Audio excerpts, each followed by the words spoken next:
Cordial saludo.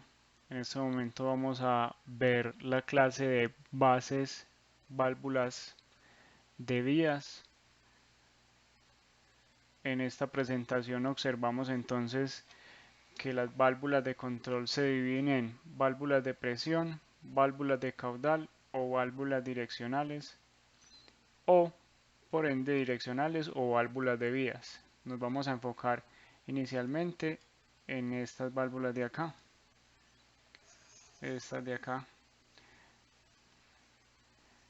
Las válvulas direccionales consisten en un cuerpo con pasajes internos que son conectadas y desconectadas por una parte móvil llamada carrete.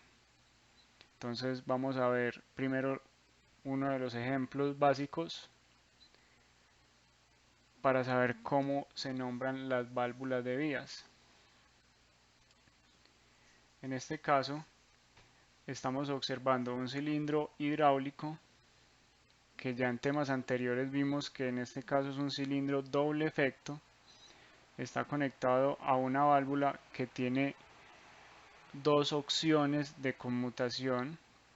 En este caso vemos que en este primer cuadro hay dos vías, una vía o dos posibles cambios. En este caso una vía roja que viene y hace que el cilindro, en este caso con la línea roja, nos está indicando que está presurizado y el cilindro esté en su posición de retroceso.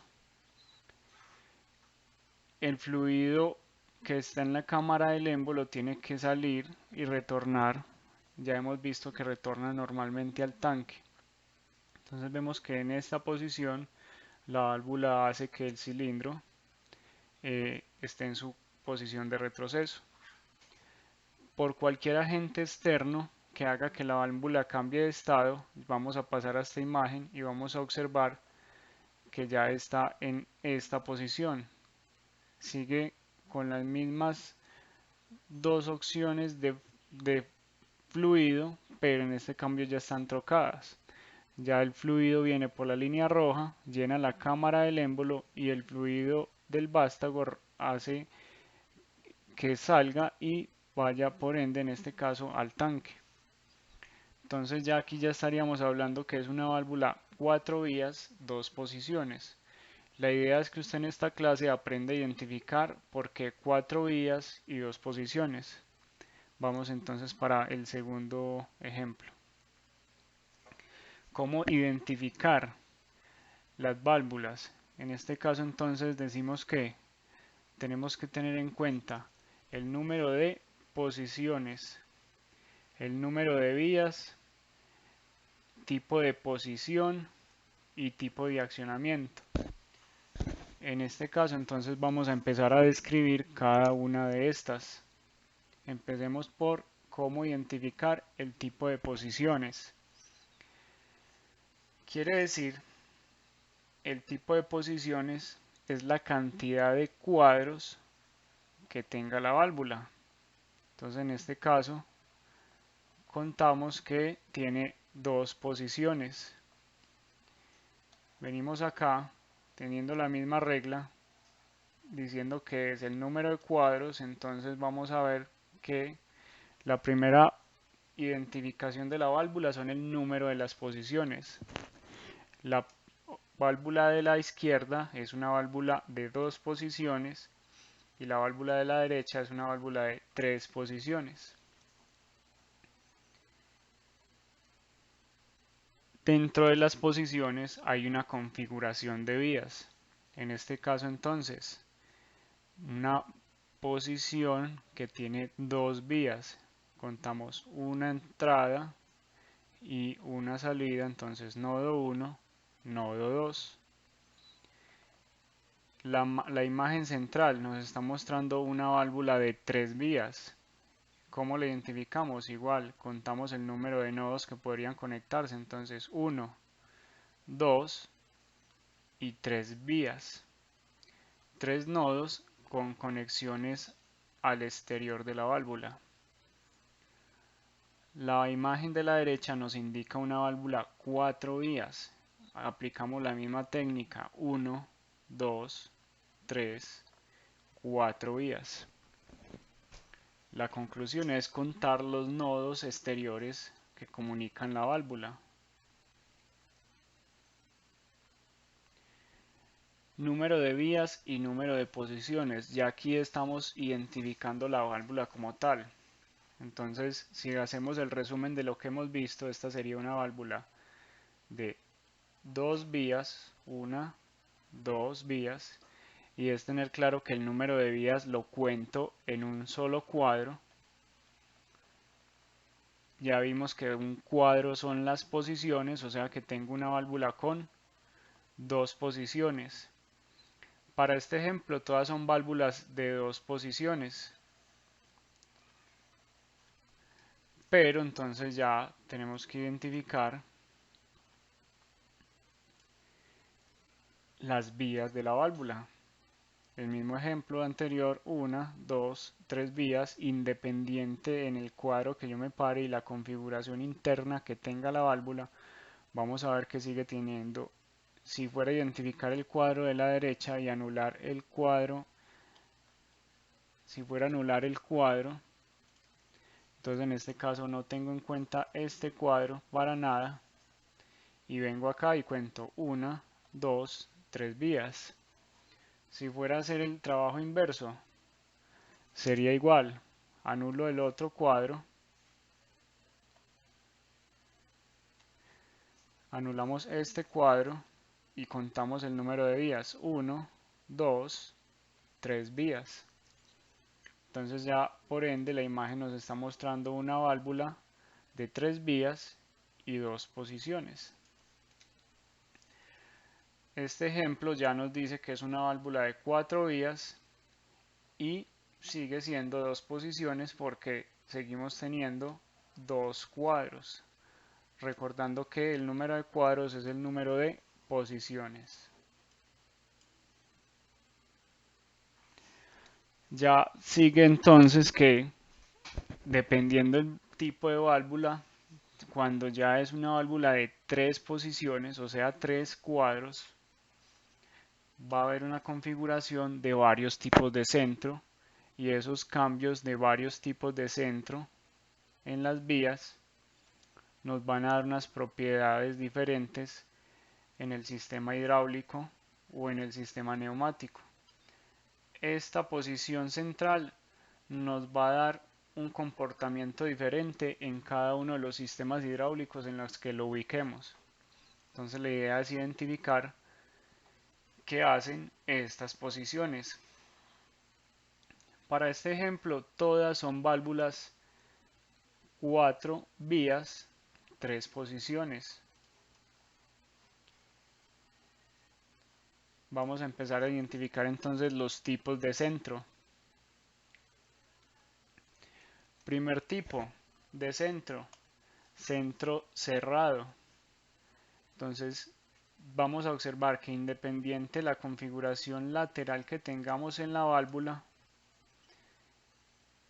se va a repetir la configuración y esa configuración siempre va a ser o que el cilindro avance o retroceda. Esas configuraciones laterales, como lo vimos en el ejemplo de la 4.2 que estaba conectada al principio.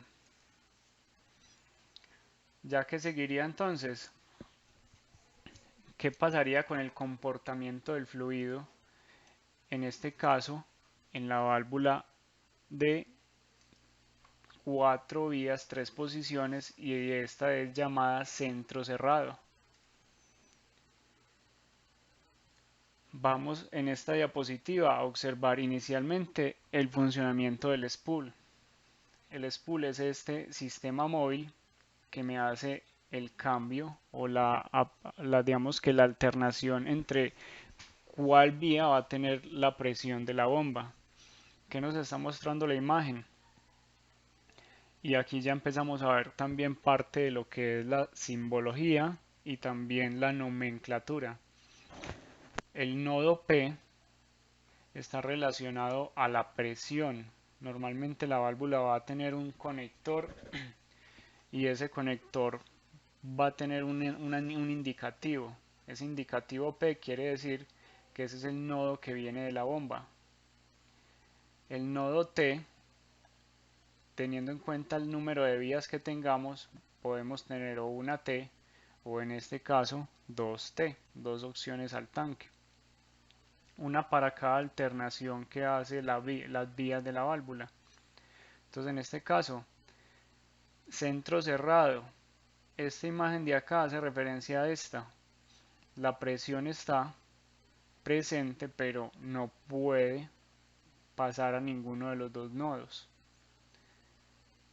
Y cuando la válvula conmuta, dependiendo para dónde conmute, nos va a dar el paso por la salida A o la salida B. Entonces ya observamos que en nomenclatura las letras A y B son las salidas de la presión de la válvula o de la vía que conmutó con relación al nodo de presión. En esta diapositiva observamos que la válvula hace la conmutación, se mueve el spool hacia este lado, al lado izquierdo de la imagen, da el paso del fluido entre el nodo P y el nodo A y por ende entonces vemos aquí la configuración que hace que el cilindro avance. Ahora pasamos a la siguiente conmutación. Vimos que tiene tres posiciones, la posición central donde el fluido no se mueve para ningún lado, que es esta de acá, y la posición de avance del cilindro. Ahora vamos a ver la posición de retroceso del cilindro, que hace que el fluido cambie y pase del nodo P al nodo B, haciendo esta conmutación que observamos en la pantalla como una forma de cruz y por ende el cilindro hace el recorrido de retroceso. Entonces, ¿cuál será una de las propiedades del tipo de centro? En este caso, el centro cerrado nos permite o nos quita la comunicación entre los pórticos. ¿Qué quiere decir esto? Que si tenemos más cosas conectadas de la bomba, el sistema, cuando esta válvula no esté en funcionamiento, este tipo de centro cerrado no esté en funcionamiento, le va a mandar la presión al resto de componentes que tenga conectados en el circuito hidráulico. Propiedades entonces del centro cerrado: bloquea todos los pórticos, permite que el flujo sea usado en otras operaciones del circuito o dirigido al tanque a través de una válvula de alivio. Vemos otro tipo de centro, entonces en este caso es un centro abierto. Lo conocemos como centro abierto o centro en H. Todos los pórticos se comunican entre sí. ¿Cuáles son las propiedades? Se intercomunican todos los pórticos en la posición central. La presión es removida del cilindro o del motor, en este caso el tipo de actuador que queramos mover. El flujo de la bomba va directamente al tanque y baja la presión. Entonces, si hacemos una comparación entre el centro abierto que estamos viendo y el centro cerrado, que es el que acabamos de ver, la presión en el centro cerrado, cuando la válvula está en la posición central cerrada, la presión de la bomba se eleva, permitiendo que otros componentes trabajen. Pero ¿qué pasa? Si yo voy a usar simplemente esta conexión y conectar solo esta carga de esta válvula y un actuador, la presión de la bomba siempre va a estar subida o disparada en la posición central. Y eso por ende, la presión que genera este tipo de centro me va a generar un mayor consumo energético en la bomba. ¿Qué propiedad tendría esta? Válvula de centro abierto entonces con relación a la de centro cerrado, que la presión por la configuración que tiene la válvula en su posición central, vamos a observarlo acá, el fluido viene por el lado 1 o el lado P y viene y puede coger por este nodo y por este nodo. Entonces el fluido normalmente va a llegar, va a subir, permítame, yo borro aquí, el fluido va a venir y va a encontrar que viene de la bomba y tiene una restricción y dice, bueno, me voy por el nodo hacia el actuador o simplemente me voy por el camino más fácil y me voy hacia el tanque. Entonces aquí vemos que este recorrido hace que se caiga la presión en la bomba y por ende, si solo voy a conectar una válvula en todo el sistema, sería un menor consumo energético el que tendría. No quiere decir que la de centro cerrado sea mala, simplemente si fuera a usar varios equipos, varias válvulas, sería preferible usar la válvula de centro cerrado.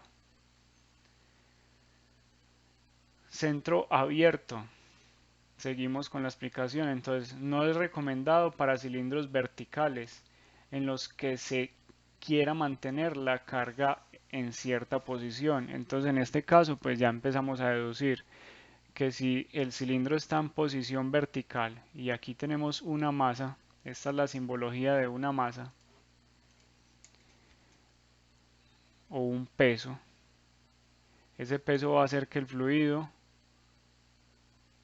o el cilindro tenga una fuerza hacia abajo. Entonces en este caso esa fuerza va a generar que el fluido quiera salir y como la bomba tiene un fluido que viene por acá, por el nodo de presión, pero también tiene la opción de retornar, este fluido también va a tener la opción de retornar y por ende el peso que queramos sostener se nos va a caer. Otro tipo de válvula, centro tándem. Entonces ya estamos viendo configuraciones entre la centro cerrado y centro en H. ¿Qué propiedades tiene la centro en abierto, centro abierto o centro en H? Que el consumo de la bomba va a ser mínimo, pero si tengo una carga que soportar, se me va a caer, dependiendo si el cilindro está en su posición vertical. ¿Qué propiedades tendría la centro cerrado en contra o a favor con relación a la de centro abierto? Que si yo tengo una carga en el nodo A o en el nodo B, como esta parte va a estar cerrada y aquí voy a tener el cilindro,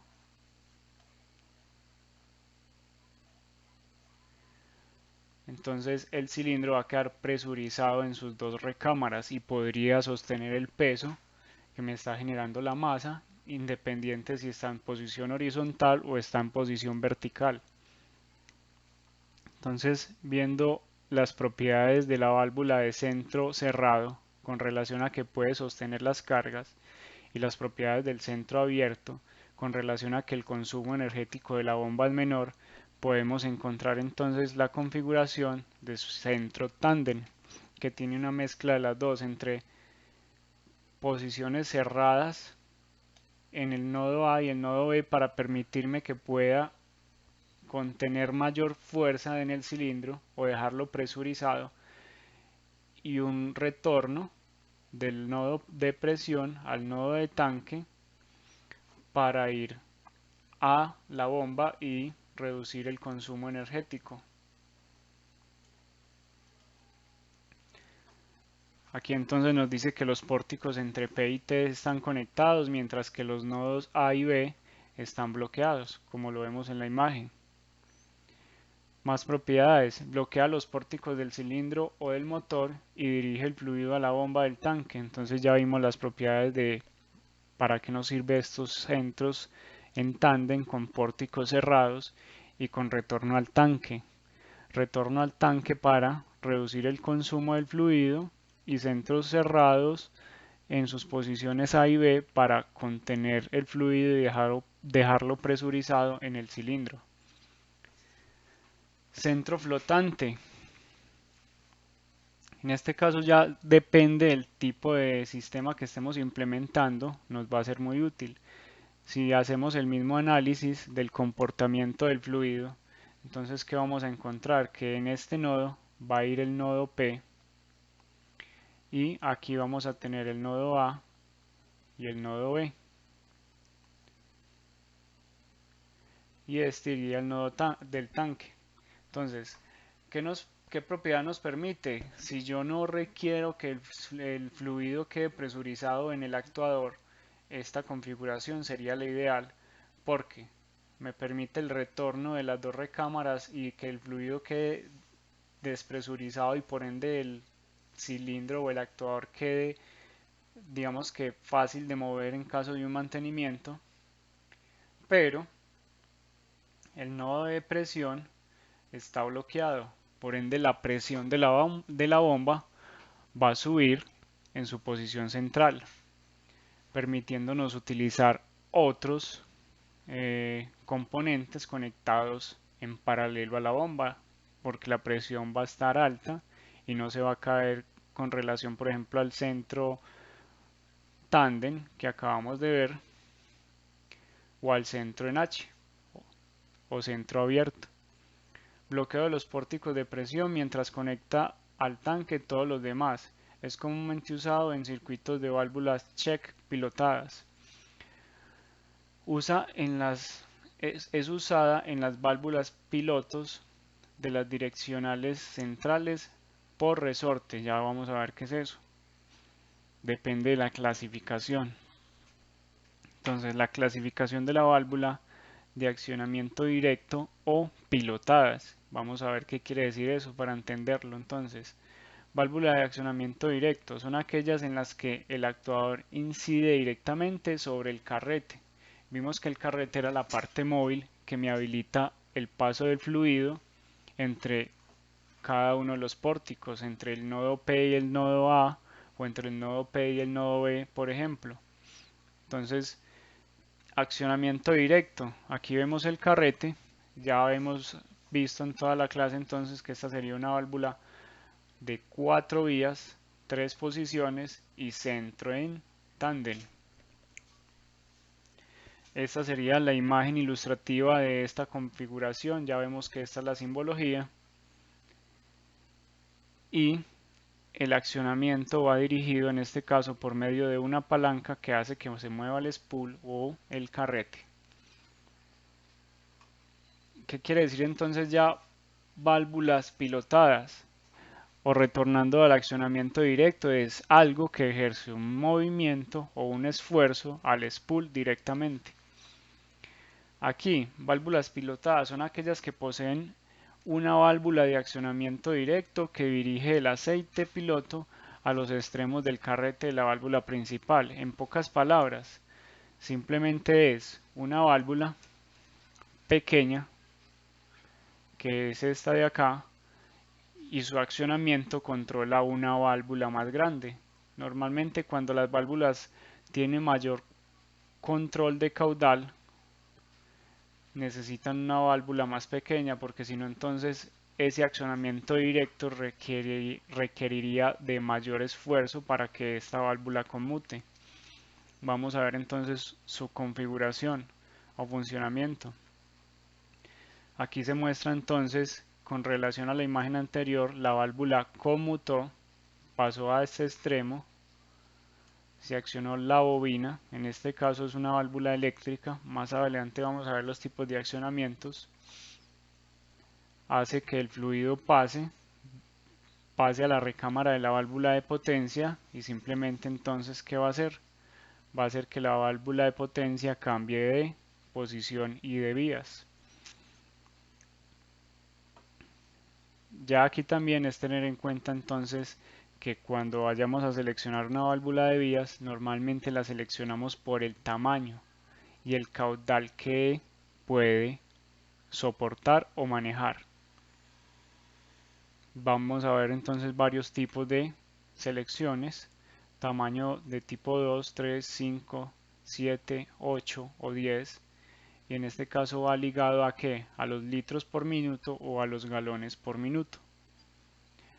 Tipos de actuadores de las válvulas direccionales. Entonces, Normalmente la configuración va a ser la misma que hemos visto, pero en este caso va a tener en los extremos laterales una simbología. Entonces puede ser por resorte, para que la válvula llegue a su posición por medio del accionamiento de un resorte, por medio de un pistón, por medio de un rodillo, por medio manual, o sea un pulsador de hongo, normalmente vistos en paros de emergencia, una palanca, un pedal, solenoide. En este caso solenoide hace referencia a una válvula eléctrica de accionamiento eléctrico, una válvula pilotada neumática o una válvula pilotada hidráulica. En este caso ya hemos visto entonces cómo seleccionar las válvulas de vías con sus tipos de posiciones, vías, tipos de centros y tipos de accionamientos. Aquí termina la clase de válvulas de vías.